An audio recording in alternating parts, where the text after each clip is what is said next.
J'ai lu 6 livres durant le mois d'avril. Bonjour, j'espère que vous allez bien. Je suis ravie de vous retrouver aujourd'hui dans une nouvelle vidéo et aujourd'hui on se retrouve pour une vidéo lecture.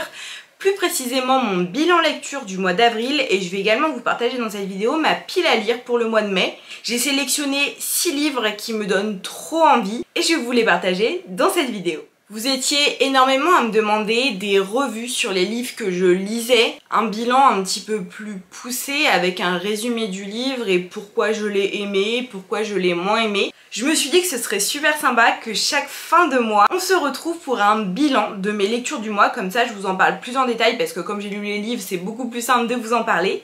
J'ai envie de vous partager ça sous forme de classement. Vous en pensez quoi? Il y a un peu de solutions. C'est soit je vous les partage par ordre chronologique, le premier que j'ai lu et le dernier que j'ai lu, ou alors sinon je les classe de celui que j'ai le moins aimé à celui que j'ai préféré. Aujourd'hui on va partir sur ce format, après dites-moi ce que vous préférez en commentaire.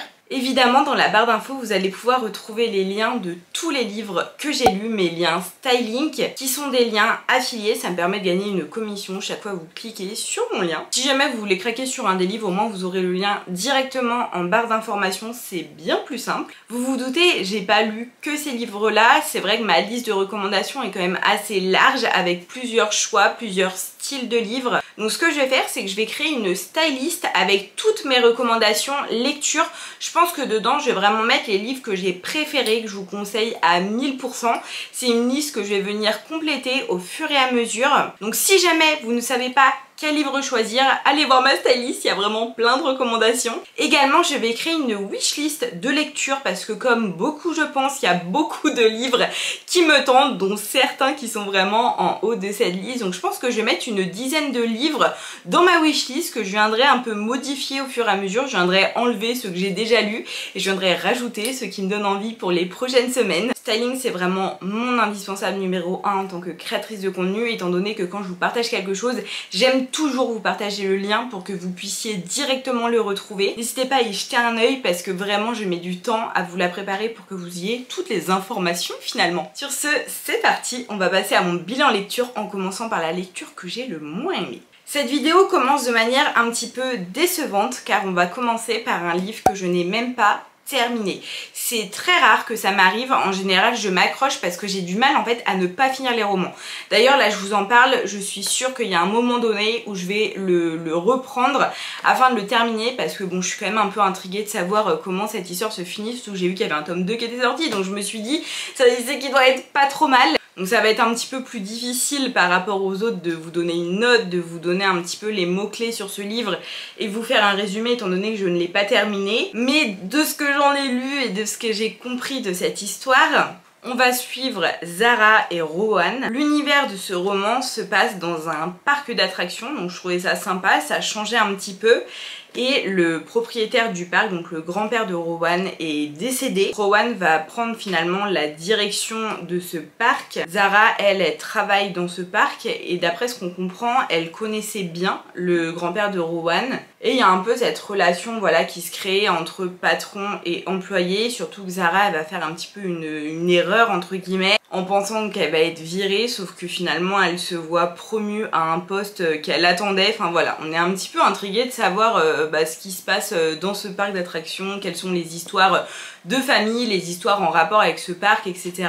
Mais moi, ouais, comme je vous disais, je sais pas, j'ai trouvé qu'en fait il y avait trop cet aspect romance qui venait alors que finalement ils se connaissaient à peine. Enfin, je sais pas, j'ai pas trop aimé en fait la tournure que prenait le livre et j'arrivais pas trop à accrocher, tu vois. Je lisais un chapitre par-ci par-là et j'arrivais pas à lire plus de 2 chapitres d'affilée alors que moi, quand j'adore un roman, je peux lire 150 pages à suivre sans problème. En tout cas, si jamais vous avez lu ce roman, j'aimerais beaucoup avoir votre avis.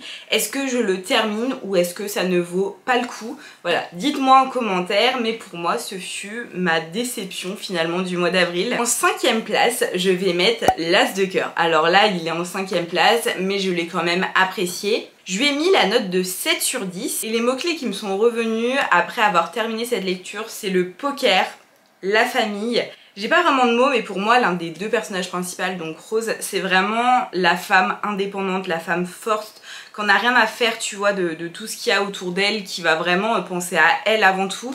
Et je trouve ça trop cool d'avoir des femmes comme ça dans les romances. Et on est vraiment sur une romance enemy to lovers. Dans cette histoire, on va suivre Rose et Levi qui sont joueurs de poker. Rose a pour objectif de gagner de l'argent afin de rembourser ses dettes qu'elle a accumulées à cause de son addiction au jeu. Et Levi, lui, il va tout faire en fait pour gagner un tournoi de poker face à son plus grand ennemi qui était autrefois l'ennemi de son père qui était lui aussi joueur de poker. Ils ont tous les deux une très forte personnalité. C'est vrai que je vous ai parlé de Rose mais Levi aussi, avec un passé qui est assez compliqué. Et ensemble et malgré leur forte personnalité, ils vont vraiment s'allier. Ils vont avoir aucune limite et ils vont tout faire pour gagner justement ce fameux tournoi de poker. Et c'est vrai que les deux personnages principaux étaient hyper attachants. L'univers du poker ça change, c'est hyper cool, c'est hyper prenant. Il y a pas mal de plot twists, il y a beaucoup de choses auxquelles on ne s'attend absolument pas et c'est vraiment ce que j'ai adoré dans ce livre. Cependant, pourquoi je lui ai mis 7 sur 10? Parce que pour moi, il était un petit peu trop long.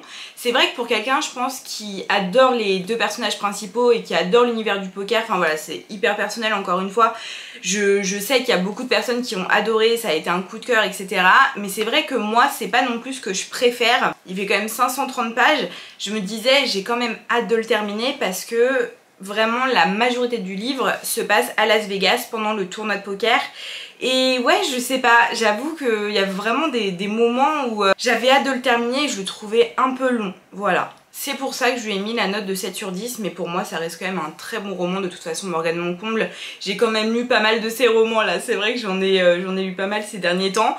C'est une valeur sûre, tu vois, elle a quand même une plume qui est incroyable, les histoires sont trop bien, les personnages sont toujours hyper attachants, enfin voilà, ça reste une valeur sûre, mais c'est pas mon préféré de cette autrice. En quatrième position, on a l'As de pique, donc la suite de l'As de cœur.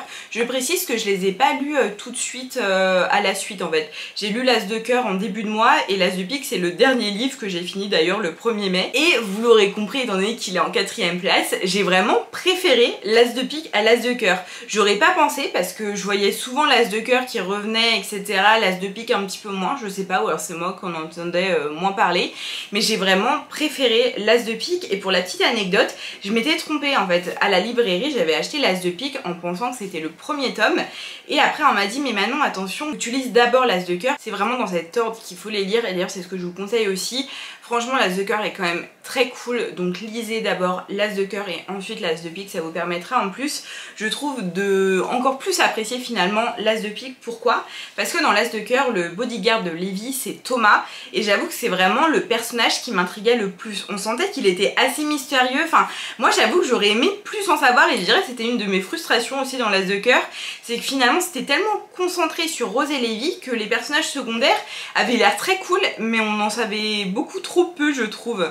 Et pour moi les 4 mots-clés qui revenaient, et là vraiment ma génération vous allez vous dire attends maintenant il faut que je le lise, c'est Disney, Chanel notamment, Hannah Montana, Les Sorciers de Waverly Place, etc. C'est vraiment, moi j'étais plongée dans cet univers tu vois. Bodyguard, célébrité et intrigue, parce que je trouve qu'il y a quand même pas mal de petites intrigues dans ce livre, enfin tu sais pas tout dès le début, il y a vraiment pas mal de petits plot twists etc. Bon même si ma déception pour ce livre, c'est pour ça qu'il a perdu 2 points on va dire, c'est que je me suis doutée dans des plot twists, dès le début je me suis dit c'est sûr c'est ça et j'avais raison, donc je dirais c'est un peu la petite déception, c'est que pour moi il y avait quelque chose qui était assez évident, mais c'est pas grave, ça m'a pas empêché d'apprécier ma lecture. On va suivre finalement Daisy et Thomas. Daisy c'est la sœur du meilleur ami de Thomas, donc ça fait vraiment 10 ans qu'ils se connaissent mais ils ne s'étaient pas vus pendant plusieurs années et Thomas va revenir et va devenir le bodyguard de Daisy. Daisy qui a toujours eu un crush pour Thomas vraiment, et ce que j'aime dans ce livre en fait c'est qu'on va suivre vraiment Daisy dans les coulisses de la célébrité, surtout qu'elle a été connue très jeune, elle était vraiment mal entourée, très influencée etc. Et je trouve qu'il y a vraiment ce côté en tant que consommateur tu vois, tu te doutes pas finalement de tout ce qu'il y a derrière la célébrité, derrière les stars, et j'aime bien, moi j'avoue que c'est vraiment un milieu qui m'intéresse et c'est vrai que là dans ce livre on parle pas de Disney Channel mais de Chanel D, enfin moi perso je l'ai vraiment vu comme ouais comme Disney Channel finalement. J'ai beaucoup aimé ce mélange entre voilà la vie de star, les coulisses un peu de la célébrité, tout ce qui se passait dans la vie de Daisy, mélangé à son histoire d'amour avec Thomas, qui va se faire au fur et à mesure du roman. Enfin vraiment, j'ai beaucoup aimé ce roman, et surtout c'est là que je réalise que c'est pour ça que j'aime ou pas un roman, c'est que les deux personnages principaux sont tellement attachants. J'ai vraiment beaucoup aimé. Alors là, on arrive à mes 3 chouchous du mois d'avril. Ce sont 3 lectures, pour moi un peu coup de cœur, tu vois, que j'ai vraiment adoré et que je vous conseille les yeux fermés. En 3ème place, j'ai mis Verity. Pourquoi? Parce que Verity, ça a été un coup de cœur dans le sens où quand je l'ai commencé, je n'ai pas pu attendre pour le terminer. J'allais dire j'ai pas pu le terminer, non, j'ai pas pu attendre pour le terminer. Donc pour moi, c'est un 10 sur 10, c'est un livre qui nous tient en haleine durant toute la lecture, tu veux absolument savoir la fin. Donc on est sur un thriller doublé d'une romance. Attention, vraiment, c'est une lecture qui est difficile. Pour moi, moins de 18 ans, c'est pas possible. Il faut avoir au moins 18 ans pour le lire. J'ai 24 ans, j'ai eu du mal à certains passages parce qu'il y a des passages qui sont vraiment très difficiles. Donc lisez vraiment les trigger warnings, etc. Parce que voilà, on n'est vraiment pas sur un livre très simple à lire. C'est pas du tout une romance tout beau, tout rose, etc. Pas du tout. Autrice, parce qu'on va vraiment parler du quotidien d'une autrice. Secret, sombre et plot twist. Pour moi, c'est le meilleur plot twist. Pourquoi? Parce que y a tellement finalement d'idées qui te viennent en tête, il y a tellement d'éléments que tu ne vois pas venir. Enfin, moi, je m'étais fait plein de scénarios dans la tête. Et même avec tous les scénarios que je m'étais fait, j'étais bien loin de la vérité. Donc dans ce roman, on va suivre 2 autrices, Lowen et Verity. Verity, c'est une auteure à succès qui va en fait se retrouver dans l'incapacité d'écrire. Ce qu'ils vont mettre en place avec Jérémy et sa maison d'édition, c'est de prendre finalement une autre autrice qui a le même style que Verity pour écrire les romans à sa place. Et là donc c'est le rôle de Lowen qui va venir habiter chez Jérémy et Verity. Lowen, c'est une autrice, elle, qui de son côté par contre a beaucoup de mal à faire connaître ses romans. Voilà, c'est une autrice qui rencontre beaucoup moins de succès. C'est pour ça finalement qu'elle va accepter d'aller habiter chez Jérémy et Verity afin de prendre la place de Verity. Et en arrivant dans leur maison, elle va découvrir au fur et à mesure tous leurs secrets.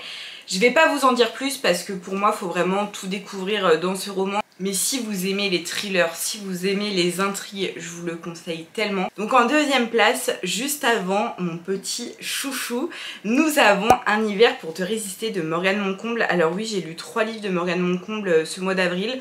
C'est là que vous réalisez à quel point c'est l'une de mes autrices préférées. Je vais être honnête avec vous, Un hiver pour te résister, j'aurais jamais pensé que ce serait un coup de cœur. Tout simplement parce que Un automne pour te pardonner, j'ai aimé. Mais c'était loin d'être un roman que j'ai adoré, tu vois. Je me suis doutée du plot twist, je sais pas, j'ai trouvé Lou et Camélia attachants mais pas non plus extraordinaires. Finalement, ça me fait un peu le même effet que l'As de cœur et l'As de pique. Le premier tome, j'étais un peu en mode, c'était une très bonne lecture, mais c'était pas un coup de cœur. Et le 2e tome, j'étais en mode, mais waouh, j'ai beaucoup plus accroché. Donc je sais pas, c'est drôle, ça fait 2 fois que ça me fait cet effet là. Et surtout parce que voilà, l'univers du poker, je sais que c'est pas non plus trop mon truc, donc je me doutais que ça allait pas me parler. Là c'est l'univers du patinage, je n'ai jamais patiné de ma vie, enfin si, juste avec des copines comme ça à la patinoire, mais voilà, ça a jamais été trop mon truc, j'ai jamais trop regardé ça à la télé, même si quand j'en vois, voilà, je trouve ça magnifique hein, évidemment. Mais ouais, je sais pas, je me suis dit c'est pas trop mon style, et surtout je l'ai lu au printemps, alors que c'est un livre qui se lit du coup plus en hiver. Donc je me dis que je serais peut-être pas trop dans le mood. Mais finalement, je lui ai mis la note de 10 sur 10. Et surtout, je lui ai mis le coup de cœur, tu vois. Pour moi, ça c'est vraiment un de mes coups de cœur. Je l'ai trouvé incroyable. Je vais vous mettre mes 4 mots-clés. Donc pour moi, c'est patinage, évidemment. Handicap, notamment un handicap invisible. Attachement, parce que les personnages principaux, mais je sais pas, je me suis tellement attachée à eux, je les trouve incroyables. Et j'ai mis beau. Pourquoi? Parce que pour moi c'était presque féerique. Le patinage, je sais pas, j'ai vraiment été plongée dans cet univers. J'ai été complètement embarquée en fait dans cette histoire. Donc on va suivre Lily et Orion, donc c'est des patineurs artistiques. Donc pour la petite histoire par contre, avant de vous faire un petit résumé de Un hiver pour te résister, la saga Seasons de Morgane Moncomble, c'est donc 4 tomes et 4 meilleures amies. En fait on va suivre chacune d'entre elles dans chaque tomes. Ils sortent à chaque saison, donc il y a eu celui de l'automne, celui de l'hiver, celui du printemps, et là on attend toutes impatiemment le 19 juin parce qu'il y a celui de l'été qui va sortir avec Jasmine. Pour revenir à cette histoire, donc là on suit Lily qui va faire la connaissance de Orion dans le cadre du patinage artistique, donc on est vraiment plongé dans cet univers. Ils vont se retrouver à patiner en duo en ayant chacun une histoire très différente par rapport au patinage, et disons qu'ils se retrouvent à patiner ensemble sans réellement le vouloir, tu vois. Donc il va falloir qu'ils trouvent une sorte de connexion rapidement. Et on va vraiment les découvrir, je trouve qu'ils sont chacun à leur manière hyper touchants, attachants, touchants, c'est vraiment les mots qui me viennent quand je pense au personnage, quand je pense à l'histoire. Et dans les mots-clés, je vous ai parlé du handicap, je vais pas plus vous en dire, mais il aborde plusieurs types de handicap et à quel point ça peut être difficile forcément de vivre avec.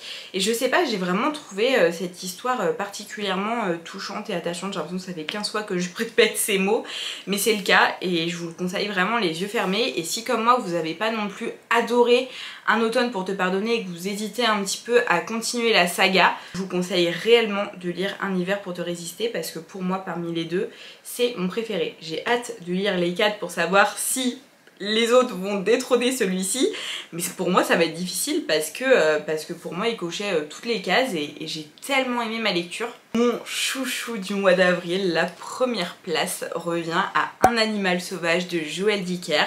Alors du coup c'est pas une romance, c'est vrai que finalement les romans c'est ce que je lis le plus, mais j'avoue qu'un petit thriller par-ci par-là c'est quand même mon petit péché mignon, tu vois. Là on est sur un thriller doublé d'un polar qui a comme mots-clés famille, double jeu, braquage et plot twist. Quand j'ai fini ce roman, je lui ai mis la note de 9 sur 10 parce que j'avais adoré, mais j'avais pas conscience à quel point ce livre m'a marqué et cochait toutes les cases de tout ce que j'aimais finalement dans un roman. Et là avec du recul, quand j'ai fait mon bilan, je me suis dit mais Manon, enfin franchement celui-ci c'est le numéro 1. Enfin les autres étaient excellents, Verity, Un hiver pour te résister, j'ai adoré, c'était des coups de cœur.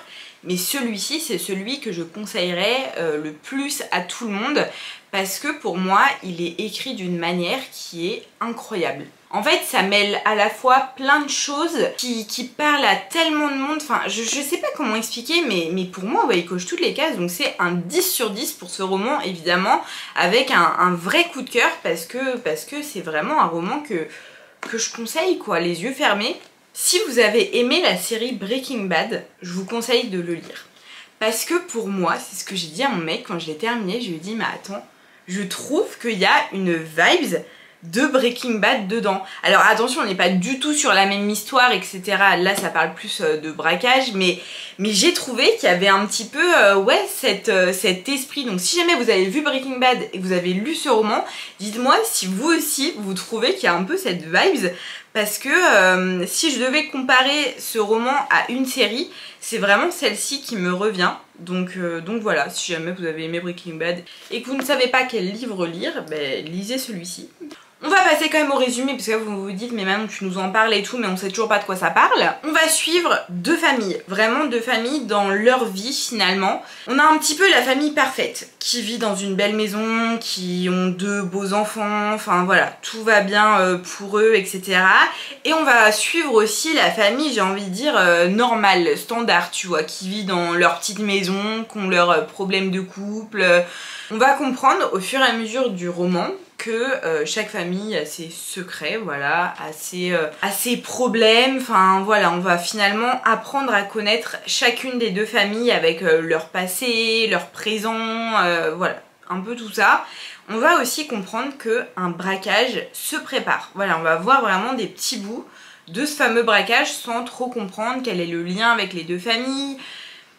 On sait pas trop et on va vraiment finalement au fur et à mesure du roman comprendre certains personnages, en cerner d'autres, comprendre les liens qu'ils peuvent avoir entre eux. Et c'est vraiment tout ce cheminement qui fait que ce roman est excellent, je trouve, et extrêmement bien écrit. J'ai aimé finalement le fait qu'il y ait vraiment plein de rebondissements et personnellement le plot twist à la fin je l'ai pas vu venir, pourtant j'ai tendance à souvent les prévoir, vous l'aurez compris. Et je pense que ce qui fait que c'est un excellent plot twist, c'est que on est vraiment plongé dans leur univers et on ne sait pas tout de suite, tu vois. On va vraiment apprendre au fur et à mesure à les connaître, à les cerner, à comprendre pourquoi ça va avoir un lien avec ça, etc. Et ouais, j'ai vraiment apprécié parce que y a vraiment peu de choses que j'ai vu venir et j'ai trouvé ça vraiment trop bien. Donc si vous aimez les thrillers, si vous aimez les polars, Un animal sauvage de Joël Dicker, je vous le conseille à 1000%, vraiment. Ça fait 32 minutes que je tourne cette vidéo. Je sens que le montage va être très long, mais c'est là qu'on réalise à quel point j'adore lire et j'adore vous parler de mes romans. C'est ma première vidéo où je vous fais vraiment une revue, un bilan de mes lectures. Je le fais à ma manière, je le fais un petit peu comme j'aime le regarder moi finalement. J'espère que ça vous plaira. Si jamais vous avez des conseils, évidemment en toute bienveillance, n'hésitez pas à me le dire en commentaire. Comme ça au moins voilà, je saurai un petit peu comment préparer les prochaines vidéos. Mais voilà pour mes petites lectures du mois d'avril. On va maintenant passer à ma pile à lire pour le mois de mai. Donc là ça va être beaucoup plus rapide parce que voilà, je vais pas vous en parler en détail étant donné que je les ai pas lus. Mais j'ai sélectionné 6 livres pour le mois de mai et je vais vous les partager. Avant de vous partager les lectures que je souhaite lire, je vais quand même vous partager le livre que je suis actuellement en train de lire. C'est Endless Fall de Louise Langlois, que j'adore, vraiment pour le moment j'adore. Et pourquoi j'ai choisi d'acheter ce livre? Tout simplement parce que j'ai adoré celui-ci. Endless Fall en fait c'est un livre qui parle également de patinage artistique, on est replongé finalement dans cet univers. Et quand je lisais les 4e à la FNAC afin de choisir mes prochains romans et que j'ai vu ce roman qui parlait de patinage artistique etc, je me suis dit j'ai adoré Un hiver pour te résister, alors toi, je t'embarque. J'ai 4 poches et 2 brochets après sur ma pile à lire, donc on va commencer par les brochets. Un printemps pour te succomber. Je pense que vous en doutiez, évidemment, il est temps quand même que je lise le roman sur le printemps. Comme ça, après au mois de juin, j'irai acheter Un été pour te retrouver et j'aurai enfin fini la saga Seasons. Mais j'ai hâte, là je sais qu'il y a eu beaucoup d'avis positifs sur ce roman, donc j'ai hâte de découvrir Magnolia et Camille et de vous en reparler fin mai. Je n'ai jamais lu encore de dark romance ni de romance sombre, mais ce livre j'ai entendu énormément de bien. C'est Beautiful Sinner de Anita Higgins. Pareil, Anita Higgins, une autrice dont j'ai entendu énormément de bien. J'avais envie de découvrir sa plume et je me suis dit que je allais commencer par ce roman en plus, comme ça me permettrait un peu de découvrir les romances sombres, parce qu'il paraît que celle-ci c'est pas vraiment une dark romance, c'est plus une romance sombre. Voilà, j'avais envie de voir un petit peu si ça me plaisait et je l'ai pris.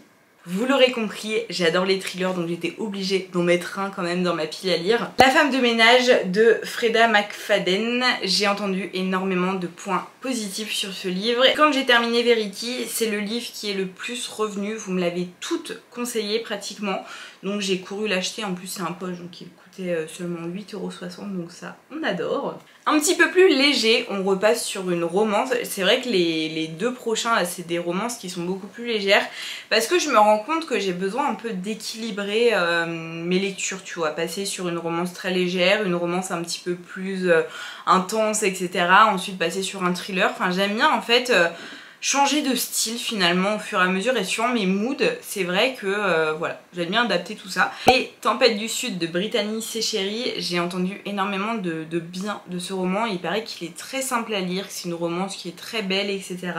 Et surtout Brittany Sechéry, je n'ai jamais lu encore de roman de cette autrice et pourtant j'ai entendu beaucoup de bien de cette autrice. Donc un peu comme Anita Higgins, à travers ce roman j'aimerais beaucoup découvrir sa plume et savoir si c'est une autrice qui me plaît ou pas, pour savoir si après j'achète ses autres romans. Surtout que ce roman-ci c'est le tome 1 d'une saga. Donc voilà, si jamais vous l'avez lu et que vous avez lu aussi les autres tomes, dites-moi si cette saga vous a plu ou pas. On passe ensuite à une autre saga, Campus Driver. J'ai entendu tellement de gens sur le BookTok parler de cette saga. Il paraît que cette saga est vraiment super bien et surtout qu'elle est drôle. J'ai lu beaucoup de revues sur ce roman disant que c'est un roman qui est drôle, qui met vraiment de bonne humeur, etc. Donc je me suis dit franchement, carrément, moi j'adore rigoler, voilà. Je me dis après avoir lu La femme de ménage, ça peut être sympa, non? Donc voilà, je l'ai mis sur ma pile à lire parce que déjà au mois d'avril, il y a plusieurs fois où j'ai un peu hésité, mais je l'ai toujours pas sorti de ma pile à lire, donc voilà. Je pense pense qu'en mai, on va partir sur cette lecture. Surtout que j'ai les 2 autres tomes qui suivent, donc voilà, il va bien falloir s'y mettre à un moment donné ou à un autre. Et le dernier, c'est November 9 de Colleen Hoover. Évidemment, j'étais obligée de mettre un livre de Colleen Hoover dans ma pile à lire quand même pour le mois de mai, étant donné que j'adore cette autrice. Et c'est elle qui m'a redonné le goût à la lecture de manière quotidienne. Et celui-ci, j'ai entendu quand même beaucoup de bien. Il paraît que c'est quand même une belle intrigue. Certes, c'est une romance, mais il me semble qu'il y a une petite intrigue dedans. Enfin, dites-moi si jamais vous l'avez lu, si jamais c'est le cas. Mais voilà, donc j'ai hâte de lire ce roman également. Mais là, ça fait quand même 7 livres en comptant celui que je suis en train de lire, qui est quand même un gros pavé de presque 700 pages. Donc, étant donné que j'ai quand même pas mal de choses à faire au mois de mai, on va s'arrêter là, hein, voilà. Et j'ai envie de vous dire, je vous donne rendez-vous fin mai du coup pour savoir si j'ai respecté ma pile à lire, si jamais j'ai lu d'autres livres qui me donnaient finalement un peu plus envie, si jamais j'en ai lu plus, si jamais j'en ai lu moins. Voilà, c'est un petit rendez-vous que je vous donne en chaque fin de mois ou début de mois, enfin voilà, un peu à cette période de changement. J'ai hâte de lire vos commentaires, j'ai hâte aussi de lire un petit peu quel livre vous avez lu en avril. Vraiment, dites-nous, faites-nous des recommandations.